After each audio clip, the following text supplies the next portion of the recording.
Hello everybody and welcome to the class. Res judicata की principle को doctrine को आज हम इस क्लास में स्टडी करेंगे। इससे पहले आपने बहुत बार रेस जुडिकाटा सुना होगा, पढ़ा होगा, बिल्कुल सही बात है। और हो सकता है आप में से काफ़ी लोगों को कंसेप्ट क्लियर भी हो, लेकिन आज जो हम इस वीडियो में पढ़ेंगे वो थोड़ा सा हम आपको ईजी और करके बताएंगे ताकि आपका रिवीजन हो जाए। जिन्होंने पहले अच्छे से जिन्हें आता है और जिन्हें पहली बार पढ़ रहे हो तो और अच्छे से आपको आज समझ में आ जाए ईजी लैंग्वेज में, वो हम कोशिश करेंगे। तो आप जुड़े रहिएगा मेरे साथ। रेस जुडिकाटा हम पढ़ते हैं। रेस जुडिकाटा को समझिए, जो बेयर एक्ट में बताया गया है वो सेक्शन 11 में। मैंने आपको कल ही कहा था कि रेस सब्जुडाइज जो है सेक्शन 10 में है, लेकिन वहाँ पर उसको स्टे ऑफ सूट बोला गया है। लेकिन रेस जुडिकाटा को इसी नाम से, रेस जुडिकाटा के नाम से सेक्शन 11 में लिखा गया है। तो ये हमारा बेयर एक्ट की लैंग्वेज है, जैसे कि हम हमेशा करते हैं। पहले हम इसको पूरा समझेंगे, उसके बाद में बेयर एक्ट पर आएंगे और फिर हम एकदम से क्लियर कर लेंगे। बस कुछ चीज़ें इसके लिए आपको समझनी ज़रूरी है। पहली बात जो आपकी प्री के लिए इंपॉर्टेंट होती है कि रेस जुडिकाटा का सेक्शन कौन सा है, सेक्शन 11 है। दूसरी बात, इसमें एक्सप्लेनेशन कितनी है, 8 है। तो ये दो चीज़ें इंपॉर्टेंट हो गई। फिर उसके बाद ना ये भी आ जाता है कि किस एक्सप्लेनेशन में क्या पूछा जा गया है, क्या बात की गई है। और जनरली जब मैं एग्ज़ाम की बात करूँ, आपकी जुडिशरी आप अपेयर करने जा रहे हो, तो वहाँ पर बिल्कुल ही यही बात होती है कि आपसे पूछा जाएगा, ये प्रॉब्लम दे दी जाएगी कि ये जो प्रॉब्लम है that will B lie in the explanation.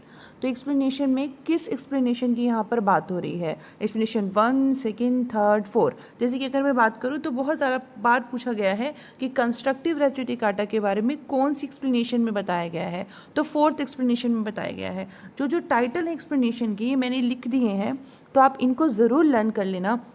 सबसे पहली बात फॉर्मर सूट के बारे में, दूसरा कॉम्पिटेंट कोर्ट के बारे में, तीसरा फॉर्मर मैटर के बारे में, चौथा कंस्ट्रक्टिव रेस जुडिकाटा के बारे में, पांचवा रिलीफ के बारे में बात करता है, जहाँ पर कोर्ट साइलेंस होती हैं, मतलब जहाँ पर नहीं कोर्ट में कहीं पर मेंशन किया गया कि क्या रिलीफ है, तो मानिएगा वहाँ पे कोर्ट जो रिलीफ है वो नहीं मिल रहा है। ठीक है। फिर जो हमारी एक्सप्लेनेशन 6 है वो बात करती है रिप्रेजेंटेटिव सूट के बारे में। फिर एग्जीक्यूशन प्रोसीडिंग आती है, वो 7 में बात करते हैं। ये भी पूछा गया है बहुत बार कि एग्जीक्यूशन प्रोसीडिंग के बारे में, मतलब दे करके पूरा लाइन लिख करके पूरी बाकायदा, एक दिन डायरेक्ट नहीं पूछते कि एग्जीक्यूशन प्रोसीडिंग, बाकायदा एक लाइन लिखी जाती है एग्जीक्यूशन प्रोसीडिंग के बारे में और पूछा जाता है ये एक्सप्लेनेशन कहाँ है, तो वो 7 में है। और फिर 8 में है लिमिटेड ज्यूरिसडिक्शन। तो इसको आप ज़रूर याद कर लेना टाइटल से, फिर आपको ईजी रहेगा। एग्जाम में प्री में तो कभी नहीं बोलोगे और आप मेंस में जब लिखने जाओगे तब भी आपको पता होगा कि किस में क्या है। तो ये वाली चीज़ याद रख लेना। फिर हम चलते हैं कि रेस जुडिकाटा होता क्या है। रेस जुडिकाटा के लिए पहली बात समझेंगे कि ये प्ली है। प्ली का मतलब ये होता है, आप समझिए, मैंने कल भी आपको बताई थी ये बात, कि जब भी एक कोर्ट के पास एक सूट इंस्टीट्यूट किया जाता है, कौन दाखिल करता है, वाद दाखिल कौन करता है, प्लेंटिफ। कैसे दाखिल करता है, जैसे ही उसने प्लेंट दाखिल करी तभी जो है सूट इंस्टीट्यूट कहाँ माना जाएगा। वैसे सूट की डेफिनेशन ये मैं आपको पहले ही बता चुकी हूँ, ऐसा किसी कहीं पर भी डिफाइन नहीं है सीपीसी में। लेकिन जो हमारा मसूरी ट्रैमवे वाला केस था, मैंने आपको पहले बताया था, उसके अंदर बताया था कि सूट का मतलब होता है जब एक प्लेंटिफ जो है वाद लेके आता है, कैसे प्लेंट लेके आता है और प्लेंट को दाखिल करता है कोर्ट में, तो माना जाता है कि सूट इंस्टीट्यूट हो गया। तो इतनी बात समझ में आ गई। अब कह रहे हैं कि जब एक कोर्ट में एक वादी ने किसी मैटर को लेकर के, जैसे हमने कल भी पढ़ा था, पहले ही जाकर के एक केस में कॉम्पिटेंट कोर्ट में मवाद जो है दाखिल कर दिया, प्लेंट इंस्टीट्यूट लेकर के प्लेंट लेके गया, केस इंस्टीट्यूट कर दिया, केस इंस्टीट्यूट हो गया। अब जो वादी है वो क्या करता है, दूसरी कोर्ट में भी चला जाता है। अब यहाँ समझिएगा बात को, अंतर को समझिएगा। जब हमने रेस सब्जुडाइज पढ़ा था तो कह रहे थे कि अभी पेंडेंसी है, वो परेशान हो गया, भाई यहाँ तो डिसीजन ही नहीं आ रहा, तो चलिए अब मैं चला जाता हूँ दूसरी कोर्ट में भी, वहाँ पर भी दाखिल कर देता हूँ, जिसका मामला से पहले सॉर्ट आउट हो गया, मेरे तो मज़े आ जाएंगे, मेरा तो काम होने से मतलब है। तो दैट इज़ व्हाट कि एक पेंडेंसी के दौरान जाके वो दोबारा कॉम्पिटेंट कोर्ट में सेम मैटर को सेम डिफेंडेंट के खिलाफ जाके इंस्टीट्यूट कर आता है। तो वो चीज़ क्या हमने कहा था, परमिसिबल नहीं है। रेस सब्जुडाइज स्टे ऑफ सूट के बारे में बात करता है। फिर हमने जुडिकाटा पे है, तो जुडिकाटा का मतलब होता है ऑलरेडी डिसाइडेड। ठीक है, समझिए, रेस मतलब मैटर और जुडिकाटा का मतलब डिसाइडेड। तो जिसको पहले से डिसाइड कर लिया गया है उसी मैटर को दोबारा कैसे लेके जाएगा, कौन लेके जाएगा। समझिए, मैं एक वाद में एक वादी हूँ, ठीक है, मैं एक प्लेंटिफ हूँ और मैंने किसी व्यक्ति है उसको जो है प्रतिवादी बनाया, डिफेंडेंट बनाया। जब केस डिसाइड हुआ, डिक्री आई, वो मेरे फेवर में नहीं आई, डिफेंडेंट के फेवर में आ गई। से फॉर इंस्टेंस अब क्या हुआ, मैं अग्रीव्ड हो गई इस चीज़ से, मुझे बिल्कुल नहीं अच्छा लगा कि भाई मैंने वाद दाखिल किया, मेरे फेवर में आनी चाहिए थी डिक्री और आ गई डिफेंडेंट के।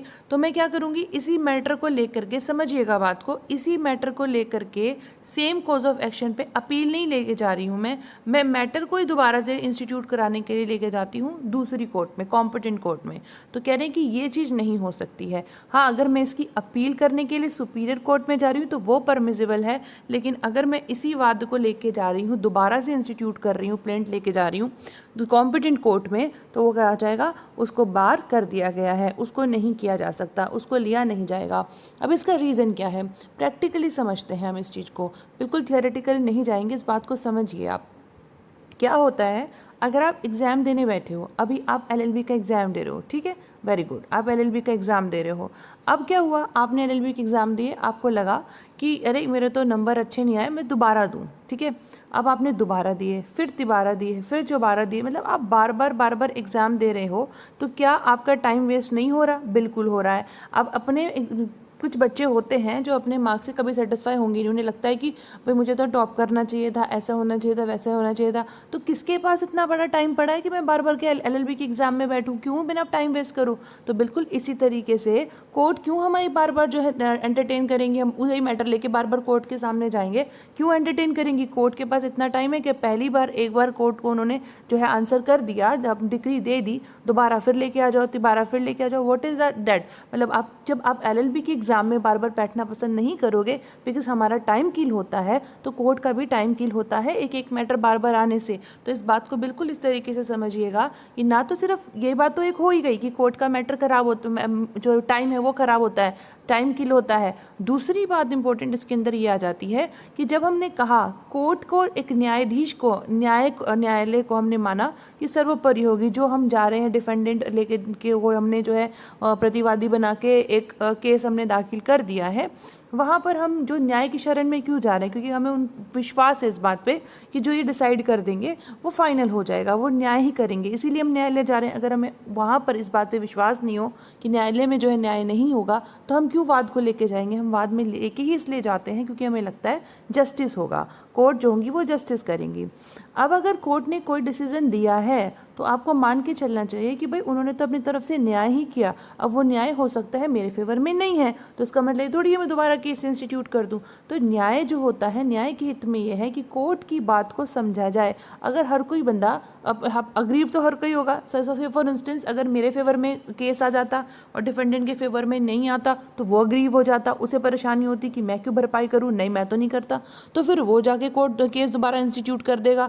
तो इस तरीके से न्याय की बात पे, न्यायालय की बात पे भरोसा नहीं हो रहा है। तो दैट इज़ व्हाट कि रेस जुडिकाटा का कंसेप्ट सामने आया कि एक तो यही बात हो गई कि बार बार जो है न्यायालय का टाइम खराब होता है, दूसरा क्या हो रहा है, दूसरा न्याय पर भरोसा ही नहीं है आपको। अब अग्रीव तो कोई ना कोई रहेगा ही। अब यहाँ पर चलो दूसरी कोर्ट में गया, डिफेंडेंट ने अपने फेथ में ले आया, फिर प्लेंटिफ को परेशानी हो जाएगी। तो ये तो कभी नेवर एंडिंग प्रोसेस रहेगा, कभी एक वाद को फाइनली डिसाइड किया ही नहीं जाएगा।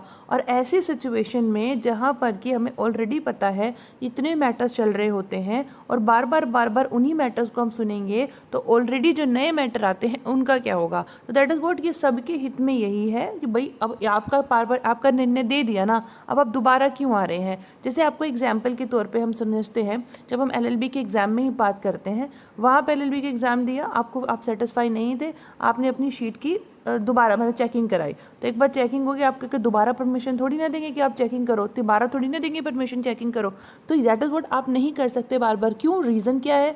रीज़न इसका है कि अब और भी बच्चे तो हैं, वो भी तो लाइन में खड़े हैं, उनको भी तो मौका मिलना चाहिए उनकी कॉपी चेक होने का। तो that is what the difference कि वही। अब एक बात बताइए, सभी के हित में है, आप तो चाहते हैं कि अब कि आपका हित मिले, आपको हित सर्वोपरि हो, लेकिन सभी के बारे में सोचना है, सभी के जो सूट्स आते हैं उनके बारे में उनको हमें डिसाइड करना है। तो 3 चीज़ें हमें देखनी है जब हम बात करते हैं रेस जुडिकाटा की। जो मैटर ऑलरेडी डिसाइड हो गया उसे कोर्ट में दोबारा नहीं लेके आया जाएगा। तो ये मैंने आपको बहुत सिंपल तरीके से कह दिया कि एक प्ली है। अब ये प्ली की बात करें, प्ली कौन लेके जाएगा? कल भी हमने बात बताई थी आपको कि कोई अंतर्यामी नहीं है कोर्ट, उनको पता होगा कि भाई इस फला प्लेंटिफ ने फला डिफेंडेंट के खिलाफ इस कोर्ट में जाके जो है क्या किया है, केस पहले से इंस्टीट्यूट किया। ऑल्दो हमें अच्छे से पता है कि अब टेक्नोलॉजी के माध्यम से काफ़ी सारी चीज़ें जो हैं होने लगी हैं, ऑनलाइन होने लगी हैं, बट अभी फिर भी इतना सिस्टम नहीं है कि भाई एंटर किया, उनका जो है नाम एंटर किया, नाम एंटर करते ही हम उनकी सारी रिपोर्ट देख लेंगे। हाई कोर्ट सुप्रीम कोर्ट में है, सब चलता है, लेकिन अभी छोटे छोटे लेवल पे अगर हम देखें स्मॉल कॉजेस कोर्ट वगैरह में, तो भी वहाँ पर इतना नहीं है, इतना जो है पूरा मतलब इंडिया में हम इस चीज़ को नहीं कह सकते। तो अगर जो है वादी प्रतिवादी जा करके एक कोर्ट में इंस्टीट्यूट कराने के बाद दोबारा भी दूसरे कोर्ट में चले जाएंगे, तो ये बात किसको पता होगी? अगर से फॉर इंस्टेंस मैं ही हूँ, प्लेंटिफ हूँ, मैं जो है अग्रीव्ड हूँ कि मेरे को लगता है कि भाई डिसीजन मेरे फेवर में नहीं आया, तो मैं जाकर दूसरी कोर्ट में केस इंस्टीट्यूट कराऊँ, तो जो डिफेंडेंट होगा ना, ये आएगा पिक्चर में और ये जाके कहेगा कि देखिए जज साहब, ये पहले से मैटर डिसाइड हो गया है इसी टाइटल में। तो प्ली लेके जाएगा, रिक्वेस्ट लेके जाएगा कि ये ऑलरेडी डिसाइड हो चुका है। अब देखो इसका क्यों मैंने आपको बता ही दिया कि ये फाइनलिटी, लिस्ट का मतलब होता है वाद, लिस्ट का मतलब होता है वाद या फिर सूट। तो जैसे हम लिस्ट पेंडेंस भी पढ़ते हैं ना during the pendency of the suit, तो लिस्ट पेंडेंस की बात करते हैं कि अगर यहाँ पर पेंडेंस नहीं है, यहाँ पे सिर्फ लिस्ट, की वाद को फाइनलिटी देने के लिए, वाद को फिनिश करने के लिए, वाद को ख़त्म करने के लिए जो है डॉक्ट्राइन ऑफ रेस जुडिकाटा आता है इन ओरिजिनल और अपैलेट प्रोसीडिंग। तो अपैलेट प्रोसीडिंग में भी आप बार बार अपील नहीं कर सकते हैं। The doctrine in substance states that an issue or a point decided and having achieved finality should not be allowed to be open and agitation over and over again। बार बार जा करके आप चार्जेस फ्रेम करवा नहीं सकते हैं। तो मैंने charges की बात करी है बच्चों, तो ये सिविल और क्रिमिनल दोनों मैटर में एप्लीकेबल होता है, इसको भी ध्यान रखना। तो रेस का मतलब होता है सब्जेक्ट मैटर या फिर डिस्प्यूट, और जुडिकेटा का मतलब होता है एडजज, डिसाइडेड या फिर एडजुडिकेटेड। इसका मतलब रेस जुडिकाटा का मतलब मैटर ऑलरेडी एडजज, डिस्प्यूटेड, डिसाइडेड। अब इसके स्कोप की बात करो तो जो डॉक्ट्राइन ऑफ रेस जुडिकाटा है वो हर लीगल सिस्टम में, जो सिविलाइज लीगल सिस्टम है, सभी पर एप्लीकेबल होता है। रोमन लॉ की बात करें तो रोमन लॉ कहता है कि defendant could successfully challenge a suit filed by plaintiff on the plea of ex capitio res judicata and it was said one suit and one decision enough for a single dispute. तो कह रहे हैं कि defendant जो है वो challenge कर सकता है सूट फाइल बाय प्लेंटिफ, किस बात पे कि भाई ऑलरेडी मैंने अभी आपको बताया ना कि प्ली है, और प्ली कौन लेके जाएगा? वो व्यक्ति लेके जाएगा जिसके खिलाफ दोबारा केस गया है। तो यही बात कह रहे हैं कि ये प्ली जो है वो क्या कह रही है कि one suit and one decision enough for a single dispute, कि भाई अगर बार बार उसी डिस्प्यूट को लेकर के आ जाओगे तो आगे कभी भी जो है न्याय को हम जो कहेंगे एश्योर नहीं कर सकते वहाँ पर अपनी पूरी कंट्री में। तो that is what it has been said ex capitio res judicata. तो अब देखो ये केस लो है सत्याध्यान घोषाल वर्सेस डिओर्जिन देवी 1960 का केस। यहाँ पर जस्टिस दासगुप्ता जी ने ये एक्सप्लेन किया सिंपलेस्ट सेंस में रेस जुडिकाटा को, क्या कहा कि ये एक ज़रूरत के ऊपर बेस्ड है। किस ज़रूरत के ऊपर? कि जो जुडिशियल डिसीजन होते हैं उनको हमें फाइनली डिसाइड करना है। What it says is that once a res judicata it shall not be adjust again. जो मैटर एडजुडिकाटा मीन्स पहले से एडजस्ट किया हुआ है, डिसाइड किया हुआ है, उसको दोबारा से एडजस्ट ना किया जाए। Primarily it applies as between past litigation and future litigation. तो हमें बात को समझना है, एक तो डिसीजन ऐसा होता है जो कि पास्ट में होता है और एक वो होता है जिसे हम फ्यूचर में लेके जाते हैं। When a matter whether on A question of fact और ए क्वेश्चन ऑफ लॉ। मैं आपको इसलिए इसको हिंदी में ट्रांसलेट करके बता रही हूँ क्योंकि ये काफ़ी इंपॉर्टेंट है और इससे काफ़ी इंपॉर्टेंट चीज़ें हमें सामने दिखाई दे रही हैं। तो पहली बात तो कह रहे हैं पास्ट लिटिगेशन और फ्यूचर लिटिगेशन के ऊपर ये बात डिपेंड करती है। दूसरी, जब एक मैटर चाहे वो क्वेश्चन ऑफ फैक्ट से रिलेटेड हो चाहे क्वेश्चन ऑफ लॉ, दोनों की बात हो रही है तो मैटर क्वेश्चन ऑफ फैक्ट पे भी आएगा, क्वेश्चन ऑफ लॉ पे भी। ठीक है, तो अगर डिसाइड हो जाता है दो पार्टीज के बीच में एक सूट के अंदर, तो कह रहे हैं या प्रोसीडिंग के अंदर, तो डिसीजन फाइनल होता है। अब बात कर रहे हैं other because no appeal was taken to higher court और because the appeal was dismissed और नो अपील लाइज। तो यहाँ पे कह रहे हैं कि ये बात समझिएगा इस बात को कि मैंने आपको बताया कि अपील अगर डिसमिस हो जाती है, अपील जो है लाई नहीं करती है, तो उस केस में कह रहे हैं कि नहीं लेके जा सकते, और हाँ अगर अपील लाई करती है तो अपील लेके जा सकते हैं। ऑब्जेक्ट मैंने आपको बता ही दिया, तीनों की तीनों ही लैटिन मैक्सिम आपके सामने है। इन मैक्सिम की बहुत अच्छे से समझाया हुआ है। नेमो देबे बिस विक्सारी प्रो ऊना एट एडियम कोजा, no man should be vexed twice for the same party. एक बंदे को बार बार परेशान नहीं करना है, सेम कोज के लिए बार बार परेशान नहीं करना है। इंटरेस्ट रिपब्लिक के उत सित फिनिस लिटियम, ये इंटरेस्ट में है स्टेट के कि there should be an end to litigation, मतलब अगर ऐसा नहीं होगा तो न्यायालय क्या करेगी, एक ही मुकदमे को देखती रहेगी, बाकी का क्या होएगा। तो res judicata pro veritate accipitur, ये judicial decision must be accepted as correct. मैंने अभी आपको बता दिया कि न्यायालय की भूमिका यह है कि न्याय दे रहे हैं और हमें उनकी बातें विश्वास रखना चाहिए। नहीं करेंगे तो फिर ना तो कभी न्याय को कभी हम अचीव कर पाएंगे और न न्याय कभी हो पाएगा। तो एप्लीकेशन क्या है इस डॉक्ट्राइन की, ये जो डॉक्ट्राइन है वो equity, justice and good conscience के ऊपर बेस्ड है। ये मैंने आपको बता ही दिया। सिविल क्रिमिनल प्रोसीडिंग पे एप्लीकेबल है। क्वाजाई जुडिशियल प्रोसीडिंग्स की जो ट्राइब्यूनल्स के सामने जाती हैं वहाँ पर भी ये एप्लीकेबल होता है। एप्लीकेबल दोनों पार्टीज़ के लिए होता है, सिर्फ डिफेंडेंट के खिलाफ नहीं होता। दोनों पार्टीज प्लेंटिव भी लेके जा रहा है दोबारा सूट, तो वो भी इस पर भी एप्लीकेबिलिटी रखता है। और mixed question of fact and law and has to be specifically pleaded, ऐसा भी हो सकता है क्वेश्चन ऑफ फैक्ट हो, क्वेश्चन ऑफ लॉ हो, mixed question of fact and law भी हो सकता है, लेकिन स्पेसिफिकली प्लीडेड होना चाहिए जब भी दोबारा जो है केस लेके जाया जा रहा है। तो ये सारी चीज़ें मैं आपको एक्सप्लेन कर चुकी हूँ।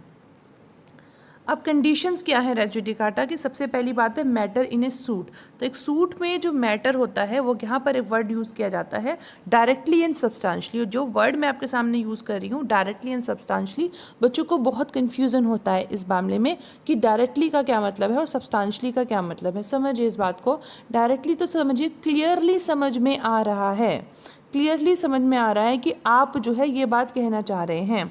समझिएगा, जब क्लियरली समझ में आ रहा है कि ये बात आप कहना चाह रहे हैं, that is what directly in the suit. मतलब समझ में आ गया कि हाँ ये बात प्रॉपर्टी से रिलेटेड है। और सब्सटेंशली का क्या मतलब होता है, सब्सटेंशली इशू का मतलब कि ये मैटर आप लेके तो नहीं आए हो, डायरेक्टली तो नहीं आया है लेकिन इनडायरेक्टली आ गया है, ऐसे का इसका मतलब ऐसे समझेंगे हम इसको।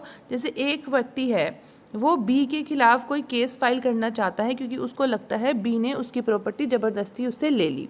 अब वो जो मैटर जो चीज़ें इसके सामने उठा सकता था कि मेरे से इसने मेरे से इसने धोखे से ली है, या फिर मैंने तो इसे सेल में कोई और प्रॉपर्टी दी थी, इसने कुछ और किया, जिस तरीके से ये ला सकता था वाद जिसके खिलाफ, डिफेंडेंट के खिलाफ, वो सारी चीज़ें हम मान के चलेंगे कि वो कोई भी तरीके से लेके आया, मान के चलिए वो सबके तरीके से लेके आ गया। मतलब एक ऑप्शन ही सेलेक्ट करता है, इसके पास 3 या 4 ऑप्शन हैं जिनमें से एक मतलब 4 ऑप्शन है, चारों में से किसी भी तरीके से ये वाद को लेके आ सकता है, सूट को लेके आ सकता है कोर्ट में, और उनमें से एक सेलेक्ट करता है तो ये माना जाता है कि जो बाकी के 3 इसने छोड़ दिए एक्चुअल में इसने यूज़ कर लिए। तो सब्सटेंशली इन इशू में है या फिर डायरेक्टली इन इशू में है, उसको बोलते हैं क्या matter directly and substantially issue जो रहा होगा प्रीवियस सूट में और फिर उसके बाद वाले सूट में।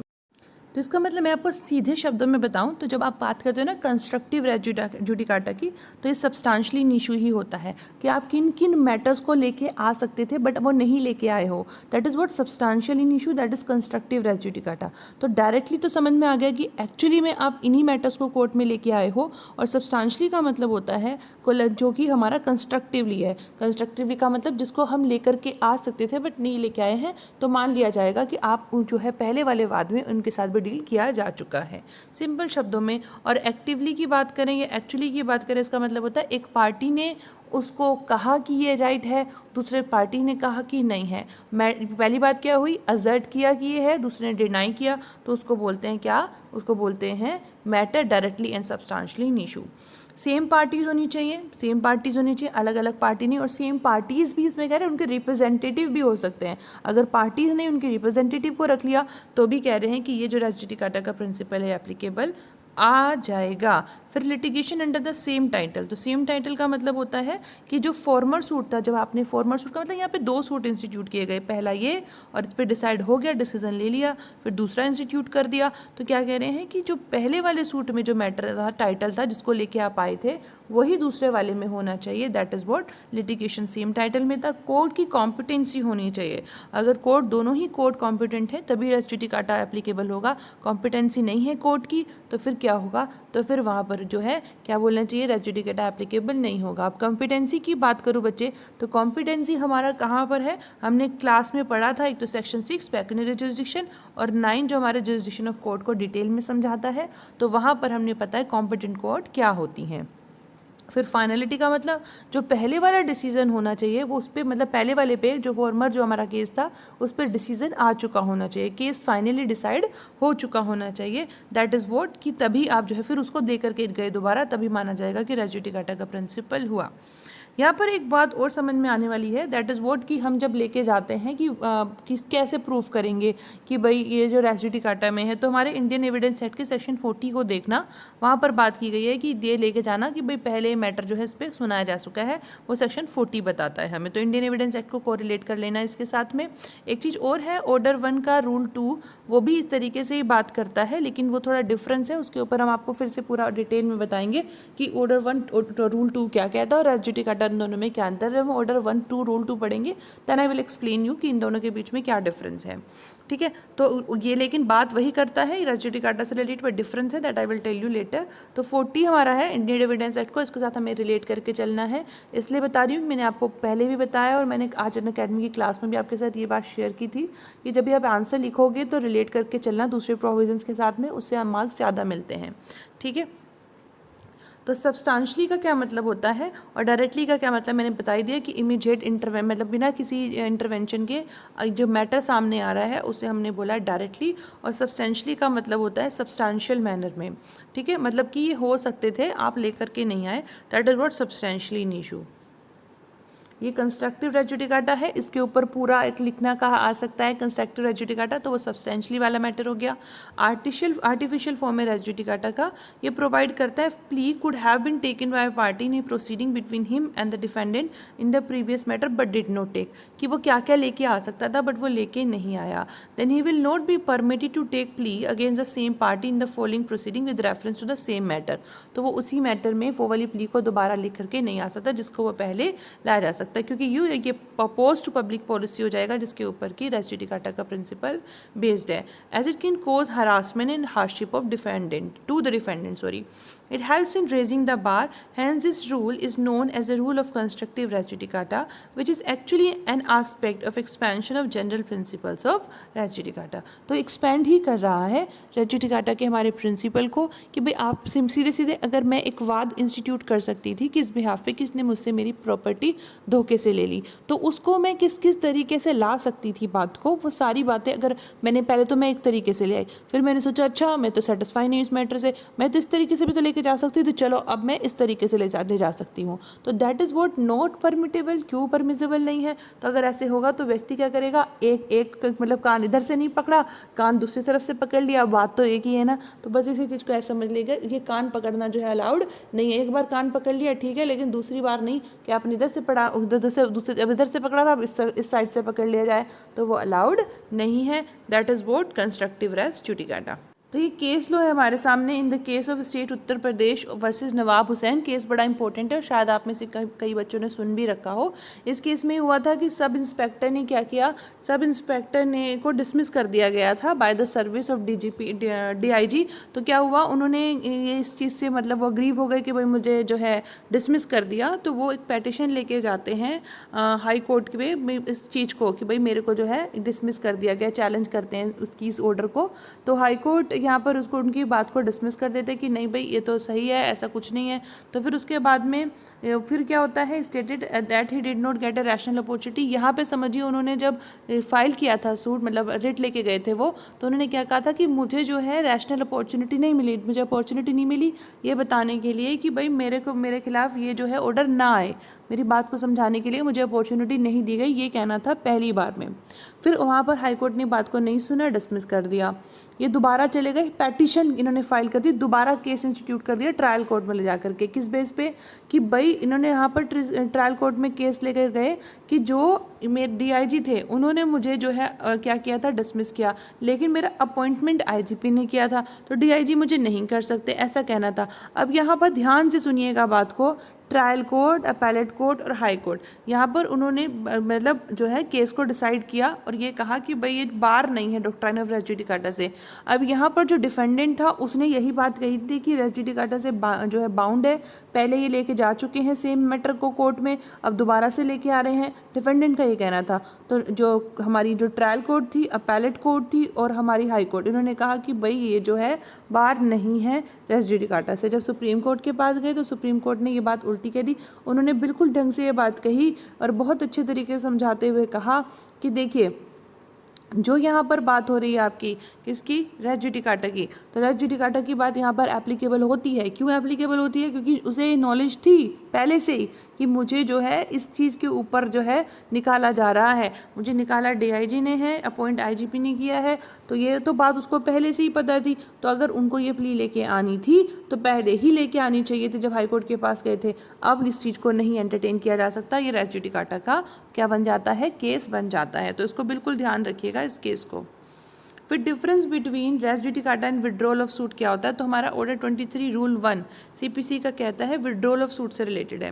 ये कहता है कि जब एक प्लेंटिव विड्रॉ करता है सूट को या फिर अपने क्लेम को छोड़ देता है कोर्ट की परमिशन के बिना, तो उसको जो है अलाउ नहीं किया जाएगा कि वो फिर से फ्रेश सूट इंस्टीट्यूट करे in the respect of same cause of action. समझिए बात को, जब एक प्लेंटिव जो है विड्रॉ करता है सूट को, मतलब कि गिव अप कर देता है कि आगे नहीं बढ़ना चाहता वो, और फिर जो है वो without permission of the court, तो यहाँ पे क्या कह रहे हैं, एक फ्रेश सूट वो सेम सब्जेक्ट मैटर में लेके नहीं आ सकता। लेकिन यहाँ रेस जुडिकाटा और विड्रॉल ऑफ सूट के बीच में क्या डिफरेंस है?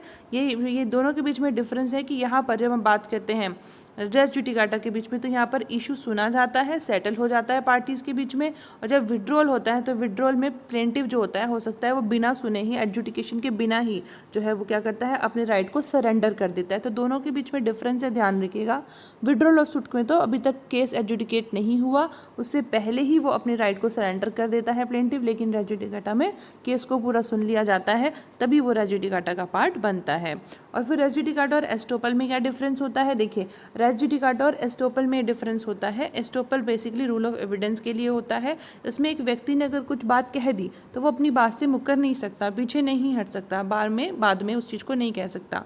फिर जस्टिस महमूद ने सीताराम वर्सेस आमिर बेगम 1868 में वो सुंदर शब्दों में कहा कि रेस जुडिकाटा और एस्टोपल के बीच में क्या डिफरेंस होता है। उन्होंने कहा कि जब हम बात करते हैं किसकी, जब हम रेस जुडिकाटा की बात करते हैं तो वो कह रहे हैं कि जो ऑलरेडी मैटर डिसाइड हो चुका है उसके ऊपर दोबारा से सेम मैटर में सेम पार्टीज़ के बीच में जो है केस नहीं आया जा सकता। लेकिन जब हम बात करते हैं एस्टोपल की, तो एस्टोपल की बात होती है कि एक व्यक्ति की हमने इंक्वायरी की, उसने कुछ कहा, फिर उसके बाद कहने के बाद वो अपनी बात से डिनाई कर रहा है, तो उसको वो डिनाई हम नहीं लेंगे। तो दोनों के बीच में डिफरेंस ये आ जाता है, एक मैटर को ऑलरेडी डिसाइड कर लिया गया, जबकि जो एस्टोपल होता है वहाँ पर एक व्यक्ति ने कुछ स्टेटमेंट दिया, फिर उसको हम उस चीज़ से वापस नहीं मानेंगे कि वो उस चीज़ को कह सकता है, पर पलट नहीं सकता। The latter forbids a party after the inquiry has already been entered upon from proving anything which would deny his own previous declaration or acts to the unfairness to another party who relying upon those declaration or acts has changed his position, or it can be said that the res judicata prohibits an inquiry whereas estoppel is only a piece of evidence। Simple बात है, जो res judicata है वो बिल्कुल inquiry के ऊपर depend करता है और ये सिर्फ एक एविडेंस के तौर पे काम करता है। Res judicata between co defendants क्या होता है? देखो, there are certain conditions which should be satisfied for an adjudication to operate as res judicata between co defendants. अगर को डिफेंडेंट्स है वो आपस में जो है दोबारा केस नहीं फाइल कर सकते, जैसे कि एक कॉन्फ्लिक्ट ऑफ इंटरेस्ट है between co of defendants, conflict must be decided to give relief to plaintiff, question must have been fully decided and co defendant must be necessary और proper parties in the former suit. अब आप सोच रहे होंगे मैंने को defendant नहीं बताया, तो को डिफेंडेंट का मतलब होता है कि अगर हम बात करें एक नहीं, हमारे से जो डिफेंडेंट एक से ज़्यादा थे, तो कह रहे हैं कि अगर एक से ज़्यादा डिफेंडेंट थे तो सभी के लिए हो जाएगा क्या, रेस जुडिकाटा होता है। तो उसमें एक चीज़ और कह रहे हैं कि जो यहाँ पर कह रहे हैं कि जो एडजुडिकेशन है वो रेस जुडिकाटा के तौर पर, मतलब को डिफेंडेंट्स के बीच में भी, मतलब प्लेंटिफ और को डिफेंडेंट्स के बीच में तो है ही, को डिफेंडेंट्स के आपस में भी वो एक तरीके से रेस जुडिकाटा ऑपरेट करता है। कैसे? जब एक कॉन्फ्लिक्ट ऑफ इंटरेस्ट हो उनके बीच में, कॉन्फ्लिक्ट में इस तरीके से हो गया कि वो प्लेंटिफ को उन्होंने रिलीफ कैसे देना है। समझिए बात को, जब उनके बीच में जो डिस्प्यूट आया है वो डिस्प्यूट क्यों आया? डिस्प्यूट इसलिए आया कि एक बंदा बोलता है कि भाई मैं नहीं दे रहा पैसे, तुम दे दो, तुम्हारी जिम्मेदारी ज़्यादा बनती है, दूसरा कहता है मेरी नहीं तुम्हारी बनती है। तब इस तरह का कॉन्फ्लिक्ट आ गया आगे उनके बीच में, तो वो डिसाइड करा जाता है उसको, अगर वो डिसाइड हो जाता है तो फिर बोल रहे हैं वो भी रेस जुडिकाटा का मैटर बन जाता है। क्वेश्चन फाइनली डिसाइड हो जाना चाहिए, फिर court defendant must be necessary और proper party in the former suit. तो ये बात हमें यहाँ ध्यान रखनी है, ये भी रेस जुडिकाटा का प्रिंसिपल एप्लीकेबल होता है। Res judicata and rule of law की बात करें तो जो डॉक्ट्राइन ऑफ रेस जुडिकाटा होता है वो रिट प्रोसीडिंग्स में भी जो है एप्लीकेबल होता है। आर्टिकल 32 ऑफ कॉन्स्टिट्यूशन में जो है वो एप्लीकेबल होता है। सुप्रीम कोर्ट ने लैंडमार्क केस है ये दरियाओ वर्सेस स्टेट ऑफ यूपी 1961 का, इसमें वाइडली डील किया है इस बात पे, question of applicability of principle of res judicata and writ proceeding and laid down certain principles. तो यहाँ पर उन्होंने बताया था कि इसमें एक आता कि पेटिशन क्या हुआ था इस केस में, पेटिशनर ने फाइल किए थे writ petition high court of Allahabad में under article 26 of the constitution और सूट को डिसमिस कर दिया गया था। ठीक है, फिर उन्होंने क्या किया, इंडिपेंडेंट पेटिशन फाइल कर दी सुप्रीम कोर्ट में under writ jurisdiction article 22। Petitioner थे, बहुत सारे लोग थे, तो उन्होंने एक रिट लेके गए वो पहले हाई कोर्ट में, फिर अब वहाँ से वो जब उसको डिसमिस कर दिया गया तो अलग अलग पार्टी बन के जाके आर्टिकल 32 में जाके वहाँ पर रिट फाइल कर दी। Later the defendant raised an objection regarding the petition by declaring that the prior decision of high court would be operated as res judicata to a petition under article 32। Supreme court dismiss in regard with the disagreed with the petitions. तो समझिए बात को, यहाँ पे defendant ने कहा कि ये तो जो है क्या है, ये तो आप पहले से ही इस चीज़ को रिट को डिसाइड कर दिया गया है, डिसमिस कर दिया गया है, अब ये फिर यहाँ लेके आ गए हैं। तो ऑनरेबल सुप्रीम कोर्ट ने कहा कि हाँ इसकी पेटिशन को हम डिसमिस कर रहे हैं, ये रेस जुडिकाटा है। तो पेटिशंस को यहाँ पर डिसमिस करने के बाद में सुप्रीम कोर्ट ने क्या कहा, सुप्रीम कोर्ट ने कहा कि रूल ऑफ रेस जुडिकाटा जो है वो आर्टिकल 32 पर भी एप्लीकेबल होता है, और अगर एक पेटिशन जो एक पेटिशनर के द्वारा हाई कोर्ट में फाइल की जाती है और वहाँ पर उसको डिसमिस कर दिया जाता है on the ground of merits, मतलब उसमें कुछ कमी है उसकी वजह से, it would function as res judicata to bar a like petition. तो फिर सेम पेटिशन को सुप्रीम कोर्ट में नहीं लाया जा सकता है। आर्टिकल 32 में वो कैसे हो जाएगी, वो कैसी हो जाएगी, that will be a res judicata. तो ये तो हमारा जनरल हो गया। अभी थैंक यू नहीं बोल रही मैं आपको, क्योंकि मुझे अभी आपको बेयर एक्ट से समझाना है, बेयर एक्ट की लैंग्वेज से हमें अभी समझना है। तो समझ लीजिए, देखिए ये हमारी लैंग्वेज है बिल्कुल। अभी कभी तक आपको क्लियर होगी एक एक बात। रेस जुडिकाटा की जो बेयर एक्ट की लैंग्वेज है वो कहती है no court shall try any suit और issue in which the matter directly and substantially in issue has been directly and substantially in issue in a former suit. यहाँ दो बार उन्होंने इस वर्ड को इस्तेमाल किया। पहले कहा कि कोई भी कोर्ट डायरेक्टली और सब्सटेंशियली इशू मैटर को नहीं हैंडल करेगी, तो इसका मतलब है ये कोर्ट में लेके गया है व्यक्ति। कह रहे हैं has been directly and substantially in issue in a former suit. तो यहाँ पर दो बात आ गई कि पहले भी जो है वो यही मैटर को लेकर के, चाहे वो डायरेक्टली था चाहे वो सब्सटेंशियली था, पहले भी लेकर के जा चुके हैं सेम पार्टीज़ के बीच में और बिटवीन पार्टीज अंडर हुम दे और एनी ऑफ देम क्लेम, यानी उनके रिप्रेजेंटेटिव्स को साथ में बीच में लेकर के गए थे, litigating under the same title, एक ही टाइटल में, in a court competent to try, competency section 6 section 9 के अंदर, to try such subsequent suit और the suit in which such issue has been subsequently raised and has been heard and finally decided by such court। समझिएगा बात को, competent court में लेके गए हैं, डिसाइड हो गया मैटर, फिर दोबारा से लेके जा रहे हैं, तो नो कोर्ट शैल ट्राई, कोई भी कोर्ट ट्राई नहीं करेगी। ये बात में शुरुआत में एक्सप्लेनेशन में, पहले एक्सप्लेनेशन मैंने आपको बताया, एक्सप्लेनेशन पहले कही थी फॉर्मर सूट। तो फॉर्मर सूट का मतलब होता है कि अभी जो सूट लेके आया है व्यक्ति, उससे पहले भी एक सूट वो इंस्टीट्यूट कर चुका है। ठीक है, फिर उसके बाद में दूसरी बात कह रहे हैं कि जहाँ पर इंस्टीट्यूट किया था वो कोर्ट भी कॉम्पिटेंट थी, अब इसमें लेके आया है तो यहाँ पर भी कॉम्पिटेंट है। For the purposes of this section the competency of court shall be determined irrespective of any provision as to right of appeal from the decision of such court. तो राइट ऑफ अपील को ध्यान में नहीं रख रहे हम यहाँ पे, irrespective of right of appeal की बात नहीं कर रहे हैं यहाँ पे, वी आर टॉकिंग अबाउट कि भाई जो है वो प्रोविजन जो है वो कैसे है, वो पहले कॉम्पिटेंट कोर्ट में गई थी कि नहीं गई थी, that is we will going to decide. अब आगे कह रहे हैं राइट ऑफ अपील को नहीं यहाँ पे देखना हमने, इररिस्पेक्टिव अगर कोई राइट मतलब उनके पास अधिकार है अपील का, अगर उस कोर्ट के पास भी अपील का अधिकार है, तो हम कह रहे हैं कि उस अपील नहीं लेके गया है व्यक्ति तो सूट इंस्टीट्यूट करके गया है, ये बात ध्यान रखना है। फिर कह रहे हैं द मैटर अबव, क्योंकि मैंने यहाँ पर देखिए एक बात, यहाँ देख रहे हैं क्या लिख रहा है, no court should try any suit, क्या लिखा है ट्रायल, तो यहाँ पे ट्रायल की बात हो रही है कि कोई कोर्ट जो है ट्रायल नहीं करेगी जो कि पहले से ही आ चुका है मैटर, तो अपील एंटरटेन की बात यहाँ नहीं करी उन्होंने। एक्सप्लेनेशन थर्ड कहती है the matter above referred to must in the former suit have been alleged by one party and either denied or admitted expressly or implied by the other. जो matter है वो भी दोनों के बीच में कैसे होना चाहिए, दोनों सूट में कैसा होना चाहिए, सेम होना चाहिए. Any matter which might and ought to have been made ground of defense or attack in such former suit shall be deemed to have been a matter directly and substantially in issue in such suit. तो matter which might and ought to have been made ground, अभी बताया मैंने आपको, constructive res judicata की बात करता है हमारी explanation. Fourth, directly and substantially matter. Any relief claimed in the plaint which is not expressly granted by the decree shall for the purposes of this section be deemed to have been refused. और यहाँ पर आपको बता दिया मैंने कि अगर relief के लिए कोर्ट ने नहीं, किसी को रिलीफ नहीं दिया है, मनाही करी है, तो इसका मतलब ये हो गया कि उन्होंने रिलीफ नहीं दिया है. अगर कोर्ट कहीं पर किसी मामले में शांत है, कुछ जवाब नहीं दिया, तो मतलब ना है, ना है, ठीक है, हाँ नहीं है, ना है. जनरली हमें पता है, अगर हमें पता है मुस्लिम लॉ में भी हमने पढ़ा था कि अगर शांत रहती, मतलब साइलेंस रहती, तो माना जाता है कि भाई हाँ है, लड़की शर्मा गई तो मतलब हाँ है, वो वाली बात है. यहाँ पर ऐसा कुछ नहीं है, लेकिन यहाँ पर कह रहे हैं कि अगर कोर्ट कहीं पर शांत है, नहीं उन्होंने कुछ बताया, तो इसका मतलब वो रिफ्यूज़ कर दिया है. फिर एक्सप्लेनेशन 6 आती है, जहाँ पर कह रहे हैं where persons litigate bonafide in respect of a public right और प्राइवेट राइट. तो यहाँ पर क्या कह रहे हैं, पब्लिक राइट और प्राइवेट राइट की बात आ गई. Claimed in common for themselves and others. तो यहाँ पर हमने बात कर दी है, जो हम PIL की बात करते हैं वो भी यहाँ पर स्कोप में आ जाते हैं. पब्लिक इंटरेस्ट लिटिगेशन की जब बात करते हैं वो भी इसके अंदर आ जाते हैं. फिर the provisions of this section shall apply to proceeding for the execution of a decree. तो एग्जीक्यूशन ऑफ डिक्री के लिए भी एप्लीकेबल होता है. और इसमें यहाँ पर ये चीज़ हमने अभी पढ़ लिया. फिर उसके बाद में any issue here and finally decided. तो क्या होना चाहिए, फाइनली डिसाइडेड होना चाहिए. तो ये हो गया. रिप्रेजेंटेटिव सूट की बात करती, एग्जीक्यूशन प्रोसीडिंग की, यहाँ पर लिटिगेशन की भी आ जाएगी, PIL भी आ जाएगी, पब्लिक इंटरेस्ट लिटिगेशन की बात भी हमारे जो 6 है वो करता है.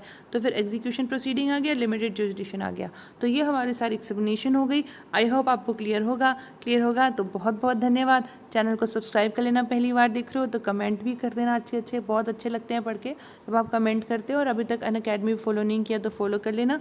और आपको इसकी जो मतलब वीडियो के जो आपको PDF है टेलीग्राम के चैनल पे मिल जाएगी, जिसकी लिंक मैं आपको नीचे शेयर कर दूंगी डिस्क्रिप्शन बॉक्स में.